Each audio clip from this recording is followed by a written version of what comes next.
तर वर्ध्यामधून एक संतापजनक घटना समोर आलेली आहे। जिल्हा परिषदेच्या शाळेत 2 शिक्षकांमध्ये फ्रीस्टाईल हाणामारी झाली। यानंतर संतापलेल्या शिक्षकाने क्षुल्लक कारणावरून जबर मारहाण केली। या घटनेतील पीडित मुलांना मारहाण केल्याबाबतचा व्हिडिओ सोशल मीडियावरती व्हायरल झाल्याने शिक्षण विभागात खळबळ उडाली। मारहाणीनंतर पीडित विद्यार्थ्यांच्या पालकांनी शाळा प्रशासनातील अधिकाऱ्यांना धारेवर धरत संबंधित शिक्षकावर कारवाई करण्याची मागणी केली आहे। की पुन्हा त्या दोघांचा काल वाद झाला, भांडण झालं, तर त्यावर सुद्धा आम्ही केंद्र प्रमुखाला पाठवून तिथली शहानिशा करून तिथला अहवाल मागवलेला आहे। आणि आज जो हा सोशल मीडियावर एक व्हिडिओ व्हायरल होत आहे, तर ते विद्यार्थी सुद्धा म्हणतात की आम्हाला सुद्धा मारहाण केली शिक्षकांनी। तर या व्हिडिओची मात्र आम्हाला कुठली कल्पना नाही, परंतु आम्ही या व्हिडिओच्या संदर्भात शहानिशा करून व्यवस्थित संपूर्ण चौकशी करून आणि तसंही सुरुवातीच्या त्या शिक्षकांच्या आपसातील भांडणामुळे त्या 2 शिक्षकांवर योग्य ती कारवाई आम्ही लगेच करतो। पुढे बातमी अशी की कुपोषण, बेरोजगारी, स्थलांतरासाठी ओळखल्या जाणाऱ्या नंदुरबार जिल्ह्यातल्या स्थानिकांमध्ये रोजगार निर्माण करून स्थलांतर रोखण्यासाठी शासनाकडून विविध योजना राबवल्या जातात आणि यातूनच कृषी विभागाने शेतकऱ्यांना जोडधंदा म्हणून अळंबी अर्थात मशरूम शेतीचा नवा पर्याय खुला करून दिलाय।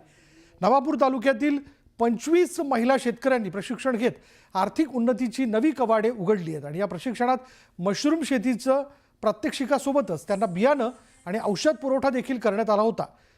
याचंच फलित आता दिसून येतंय।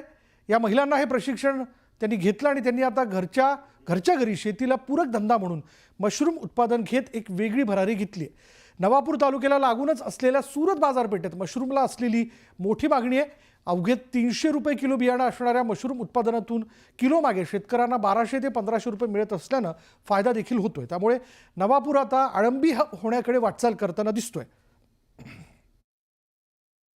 आम्ही मशरूम आधीच आम्हाला मशरूम ट्रेनिंग करायचं होतं। आम्ही कृषी सहाय्यक सरांना सांगायचो, प्रत्येक मीटिंग वेळच्या वेळेस त्यांना सांगायचो की आम्हाला काहीतरी आमच्या गावातल्या बायांना रोजगार द्या, त्याच्यासाठी आम्हाला मशरूमचं ट्रेनिंग करायचं आहे।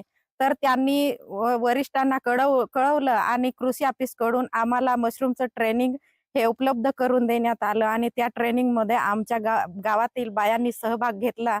जवळजवळ आमच्या गावातील 12 महिलांनी सहभाग घेतला होता आणि त्याच्यातून आम्ही मशरूमचं ट्रेनिंग घेतलं।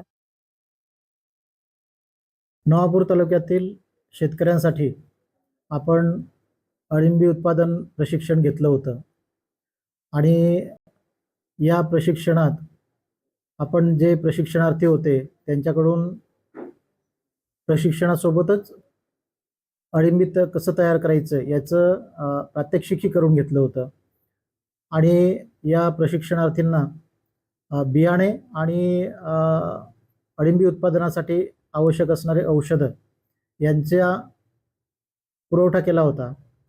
त्याचा चांगला परिणाम आता महिन्याभरानंतर दिसून येत आहे।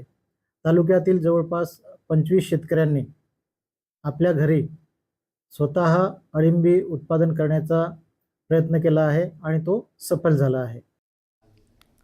जळगाव जिल्ह्यात केळी पिकांवर कुकुंबर मोझॅक अर्थात CMV व्हायरसचा प्रादुर्भाव वाढलाय।